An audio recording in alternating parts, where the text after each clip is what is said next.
Statement 4. Christianity prepares people to be new people, transcending totalitarianism and individualism and mere obedience. Through Christian practice and temperance, people become more human than human. One passage earlier in Mere Christianity helps describe this. We might think that God wanted simply obedience to a set of rules, whereas he really wants people of a particular sort. Christianity is not just a set of rules, but also a toolbox for continual self-correction and self-renewal. Does the church encourage and develop this new man or new people? Obviously, each person's experience will be unique. Because I walk with people as they go through transformations. Yes. And everybody in the community is going to bring their own idiosyncratic thing. But again, as a leader in a community, as someone who is, let's say, ordained, who's a pastor, so as a shepherd, I walk with people in transformations. And sometimes those transformations are out of the church. Sometimes those transformations are into the church. It's part of the reason of my estuary project that I'm involved with. Today, the church doesn't have a reputation as the place for personal growth and change. People are just as likely to seek out psychological help rather than spiritual help in dealing with transformation or trauma. A single therapist may inspire more change in people than a network of obedient churches. If this God Lewis describes does not want our obedience, then what does the church want from us with committed attendance and steady offerings and assumed obedience? Is it that much of a surprise that people might seek transformation outside the institution? But not everybody sees like you see. The modern world is a place of constant change. New information hits us wave after wave, day after day. But often enough, it seems the church is very slow to accept and manage new information. Culture is moving so quickly.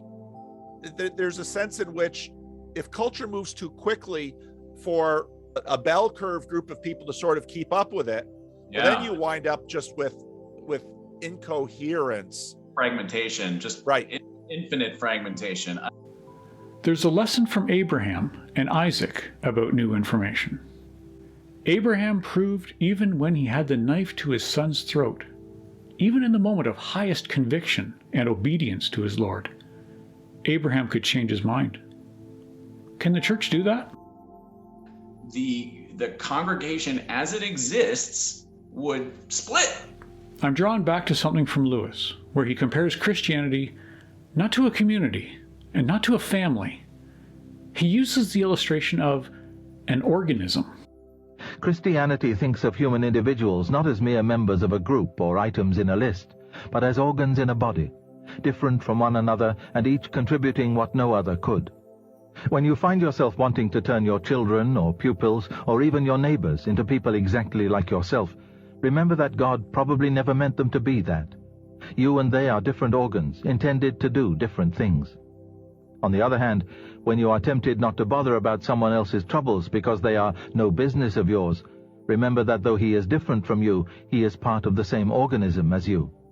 If you forget that he belongs to the same organism as yourself, you will become an individualist. If you forget that he is a different organ from you, if you want to suppress differences and make people all alike, you will become a totalitarian. But a Christian must not be either a totalitarian or an individualist. My curiosity was awakened by this, because he does not go to a family illustration. Instead, it's an organism.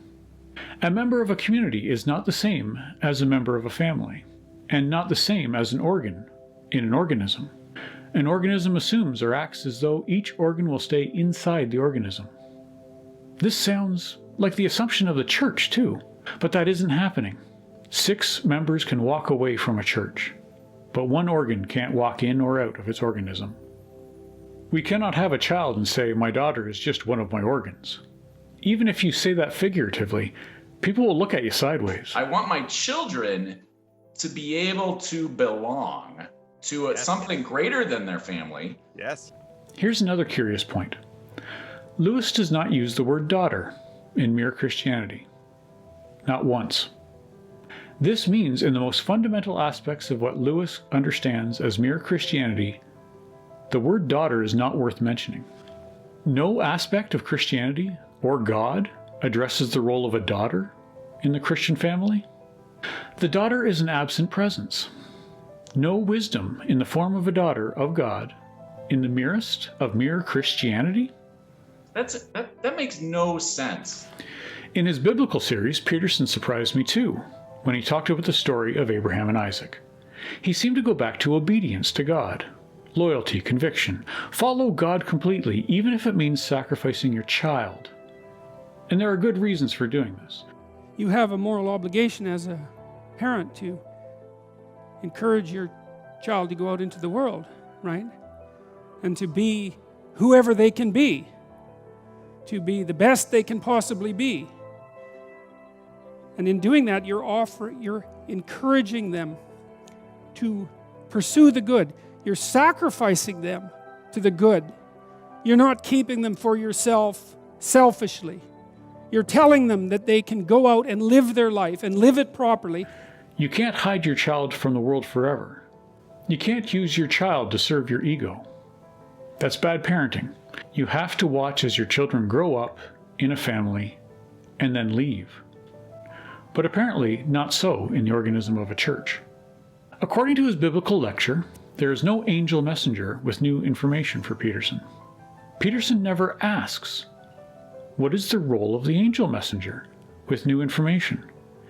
And it is that presence of new information that is a real test. This totally lines up with his message about Cain and what he's trying to say about Genesis overall. Well, I don't exactly know what to do now. Because that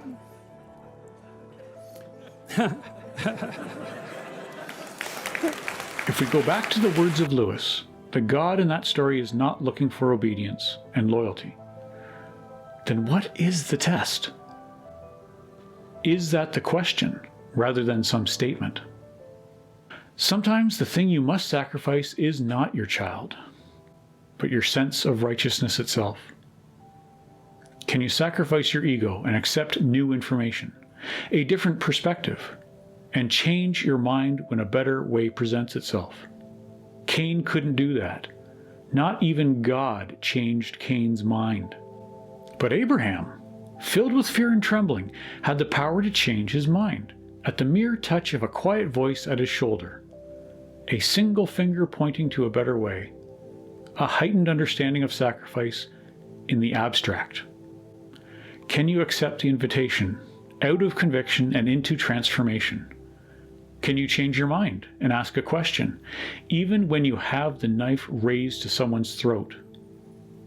What kind of temperance do you need in your personality so that when you are blazing hot with anger, so convinced that you are right, you would still listen to a little angel by your side, pointing to another way? God is often clothed in the Christian imagination as a father figure, someone setting rules to obey, a family image. But imagine a little figure beside that father, some part of his family that has the power to change the mind of God with delight and wonder.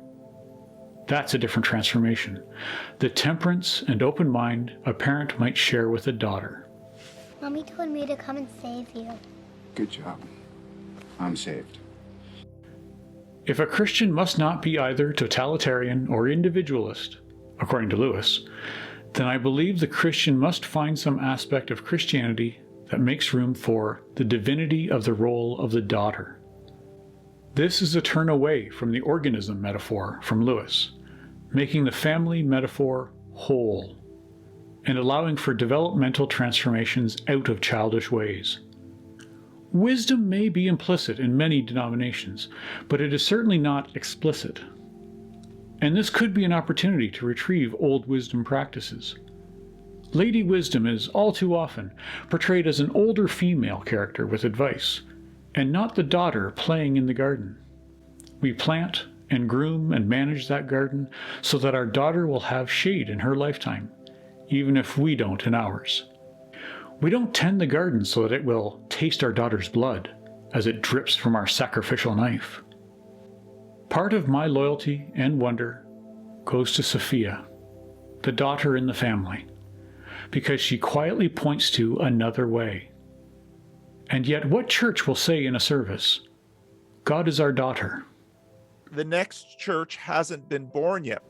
When will we walk into a church, your church or any church, and hear, God is our daughter, and see the nodding of heads as though the congregation understands what that means and is open to the implications in this?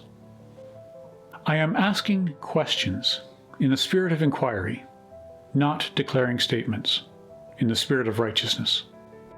Well, George Kelly, way back in like 1955, noted that what human beings like more than anything else, really, when you get right down to it, is to be right.